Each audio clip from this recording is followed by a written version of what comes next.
Bismillahirrahmanirrahim. Assalamualaikum warahmatullahi wabarakatuh. Alhamdulillahirabbil alamin. Bersyukur kita kepada Allah Subhanahu wa taala, yang dimana Allah Subhanahu wa taala masih memberikannya segala nikmat-nikmatnya, terlebih-lebih lagi nikmat iman dan Islam. Salawat dan salam tetap terlantun kepada Nabi Muhammad, Nabi yang santun, yang dikala syafaatnya akan turun, yang dikala masalah yang fa'u malun wala banun. Tujuan kami membuat video ini untuk memenuhi tugas filsafat pendidikan Islam. Kami dari kelompok 8 ingin menjelaskan materi kami tentang hakikat kurikulum dalam pendidikan Islam. Namun sebelumnya terdapat 2 orang di sebelah kiri saya dan di sebelah kanan saya. Mungkin untuk yang di sebelah kiri saya bisa diperkenalkan namanya. Saya Anissa Rizky, NIM 0307211018. Dan di sebelah kanan saya. Perkenalkan, nama saya Raudatul Jannah dengan NIM 0307211022. Dan saya Rizky Al-Majid dengan NIM 0307211003. Baik, untuk materi kita hari ini yaitu hakikat kurikulum di dalam pendidikan Islam. Hakikat kurikulum pendidikan Islam adalah kegiatan yang mencakup berbagai rencana kegiatan peserta didik yang terperinci berupa bentuk-bentuk materi pendidikan, saran-saran strategi belajar mengajar, dan hal-hal yang mencakup pada kegiatan yang bertujuan untuk diinginkan dengan mengacu pada nilai-nilai ajaran Islam.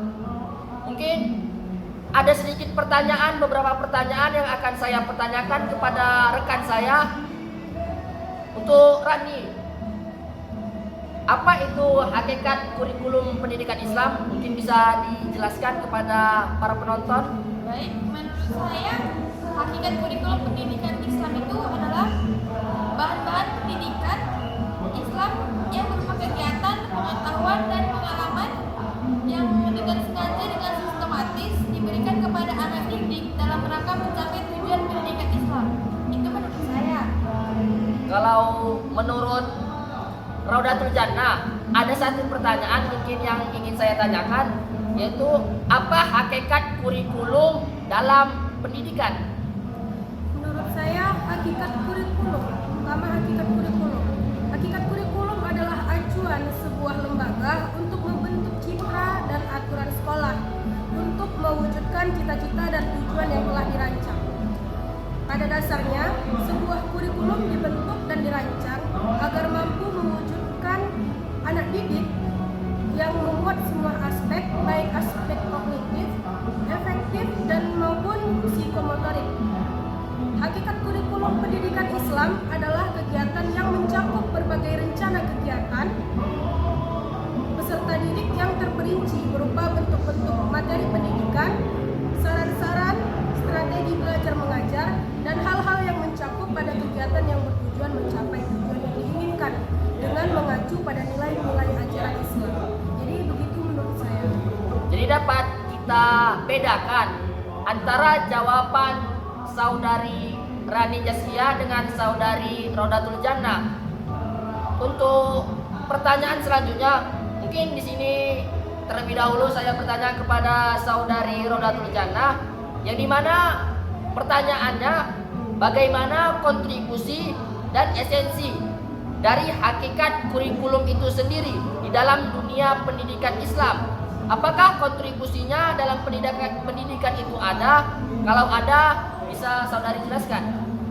Mungkin ya, sebagaimana dijelaskan bahwa kurikulum pendidikan Islam adalah jalan terang ataupun manhaj jalan yang harus dilalui oleh peserta didik dan pendidik sebagai proses menuju tujuan pendidikan tersebut. Maka jalan terang atau manhaj tersebut adalah Al-Quran dan Sunnah yang merupakan sumber ajaran Islam. Mungkin itu jawaban dari saya, Saudara Majid. Mungkin telah kita dengarkan jawaban dari saudari Raudatul Jannah. Di sini kembali saya ingin bertanya kepada saudari Rani Jaskia terkait pertanyaan saya, mengapa sih kurikulum itu harus ada? Mungkin bisa dijelaskan? Baik, mengapa kurikulum itu harus ada? Dengan adanya kurikulum, kita bisa mengetahui kemana tujuan sebuah pendidikan dijalankan. Singkatnya, pada lingkungan sekolah, kita akan mengetahui kemana arah pembelajaran yang akan kita terima di sekolah tersebut. Karena itulah, kurikulum hukumnya wajib ada di setiap instansi pendidikan. Tujuan dari adanya kurikulum adalah untuk sebagai acuan dalam mengembangkan pembelajaran, sehingga dengan adanya kurikulum kita bisa tahu bahwa pembelajaran tersebut sesuai dengan target pembelajaran yang ingin dicapai. Itu jawaban dari saya. Mungkin pertanyaan tetap masih kurikulum ya. Mungkin saya bertanya kepada saudari Rodatul Jannah, yang dimana tadi kan pertanyaan saudari Rani Jaskia, mengapa sih harus ada kurikulum? Mungkin sudah kita sama-sama dengarkan jawaban yang telah dipaparkan. Mungkin untuk pertanyaan saudari Rodatul Jannah, bagaimana jika tidak ada dibuat kurikulum di dalam pendidikan Islam? Apa yang akan terjadi? Oke, baik. Di sini saya akan menjawab ya. Ketika tidak ada kurikulum dalam pendidikan Islam, mungkin yang terjadi adalah pendidikan tidak dapat terlaksana dan tujuan pendidikan pun tidak akan terwujud. Selain itu, kurikulum biasanya selalu sesuai dengan situasi dan keadaan yang ada. Jadi begitu. Mungkin keadaan pendidikan jika tidak ada kurikulum, pendidikan tersebut tidak akan terwujud dan tercapai. Mungkin itulah singkatnya jawaban saya. Lagi-lagi dan lagi masih tentang kurikulum.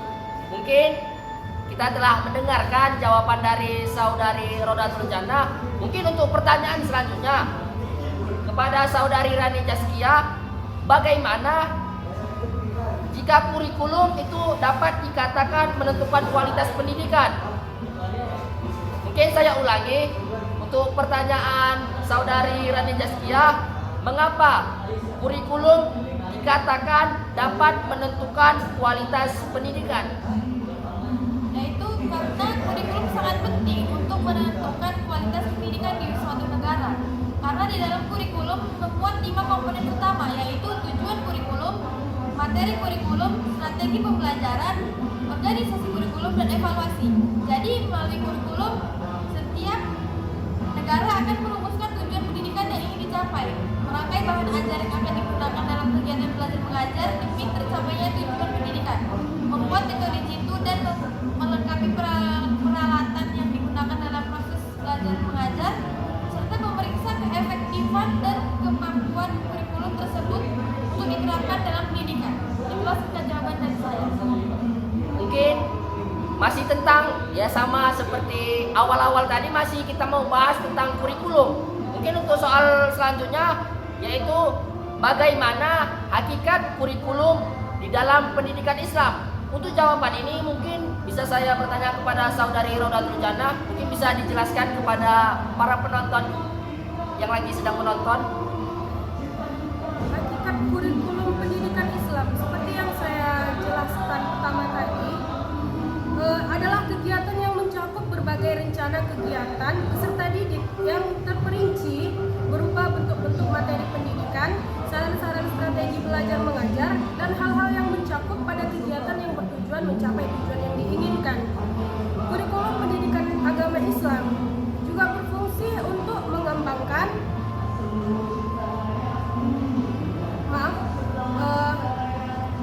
hakikat kurikulum juga adalah acuan sebuah lembaga untuk membentuk citra dan aturan sekolah. Pada dasarnya, sebuah kurikulum dibentuk dan dirancang agar mampu mewujudkan anak didik yang memuat semua aspek, baik aspek kognitif, afektif, dan maupun psikomotorik. Mungkin segitu saja jawaban saya, saudara Majid. Mungkin untuk sudah banyaklah kita bertanya tentang kurikulum ini kepada dua rekan saya. Mungkin untuk soal selanjutnya saya bertanya kepada saudari Rani Jaskia mengenai mengapa dalam kurun waktu tertentu kurikulum sekolah harus selalu ditinjau kembali untuk diperbaharui. Mungkin bisa dijelaskan? Baik, saya akan sedikit menjelaskan. Dalam kurun waktu tertentu, kurikulum sekolah harus selalu ditinjau kembali untuk dikembangkan atau diperbarui dikarenakan merupakan sebuah tuntutan zaman yang selalu berkembang dan mengharuskan seseorang yang hidup pada zaman itu mampu menyesuaikannya. Dan pendidikan merupakan sebuah kunci untuk menghadapi tuntutan zaman.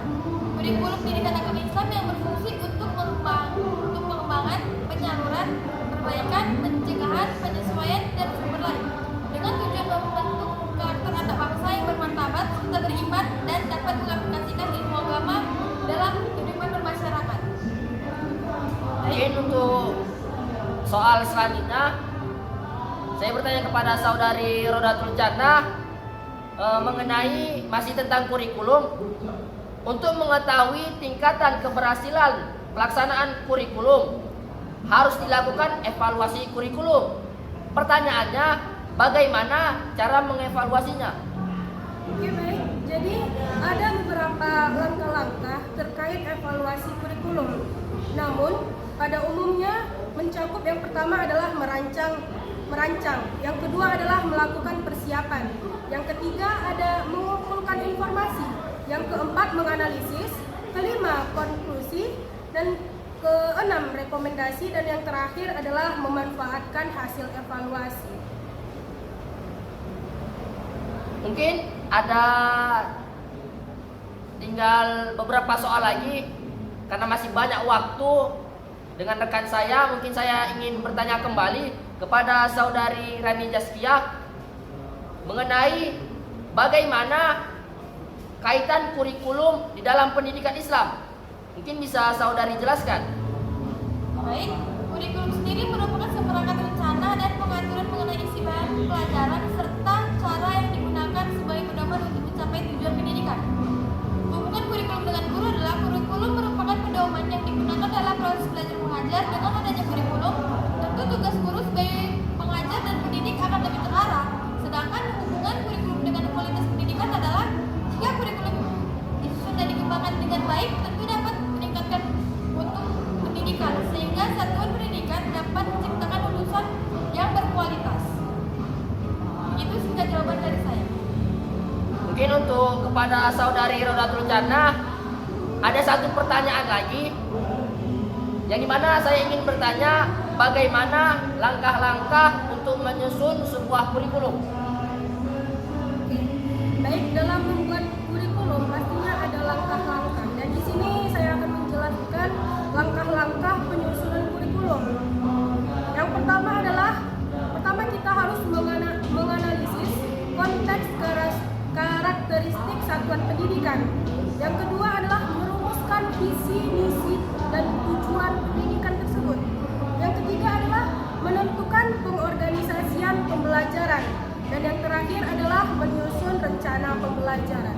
Mungkin itu saya kembalikan kepada saudara Majid. Mungkin ada satu pertanyaan lagi terakhir sebelum kita tutup diskusi kita ini tentang kurikulum. Saya ingin bertanya kepada saudari Rani, yang dimana pertanyaan saya, bagaimana perkembangan kurikulum pendidikan Islam di era saat ini? Baik, kalau menurut saya perkembangan kurikulum saat ini baik. Tapi dengan adanya kurikulum baru, maka siswa agak kesulitan dalam belajar karena siswa dituntut harus lebih aktif daripada guru, dan itu pula yang menyebabkan siswa menjadi kurang pengetahuan. Namun ada juga sebagian siswa yang memiliki pengetahuan lebih.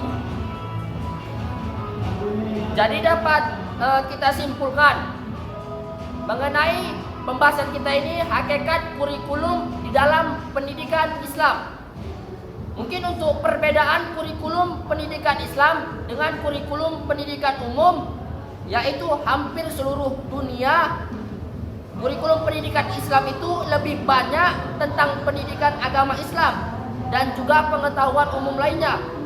Sedangkan kurikulum pendidikan umum itu hampir seluruh dunia saja yang mengetahuinya. Mungkin itu yang dapat kami diskusikan tentang hakikat kurikulum di dalam pendidikan Islam. Mungkin apabila ada kesalahan, kami mohon maaf. Kepada Allah kami mohon ampun. Wabillahi taufiq wal hidayah, waridha wal inayah. Wassalamualaikum warahmatullahi wabarakatuh.